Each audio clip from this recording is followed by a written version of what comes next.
L'Europe est composée d'États-nations, mais inclut également des nations qui n'ont pas leur État et dont les forces politiques aspirent à l'indépendance. L'Écosse a rejeté l'indépendance en septembre 2014 à 55%, mais un nouveau référendum d'autodétermination pourrait y être organisé.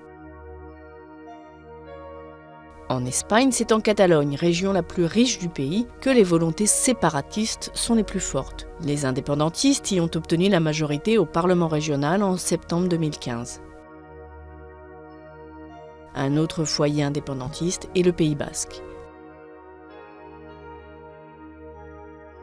En Italie, la Ligue du Nord a été fondée en 1991. Le parti milite pour l'indépendance de la Padanie, région autour du Pô constituée principalement de la Lombardie et de la Vénétie, prospères et industrielles. La Corse est la seule collectivité en France à disposer d'un statut particulier. Malgré cette autonomie, des partis nationalistes, arrivés en tête des élections régionales en décembre 2015, aspirent à l'indépendance totale. En Belgique, les indépendantistes flamands estiment que leur riche région, la Flandre, subventionne la Wallonie francophone. Ils demandent le remplacement de l'État fédéral belge par une confédération, un premier pas vers une indépendance. La découverte de gisements de pétrole et de gaz a renforcé les aspirations indépendantistes des îles Féroé.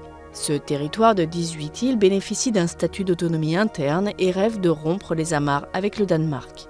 L'indépendance envers le pouvoir central reste un sujet politique fort dans certaines régions en Europe, mais jusqu'à maintenant, aucun territoire de l'Union européenne n'a effectivement déclaré son indépendance.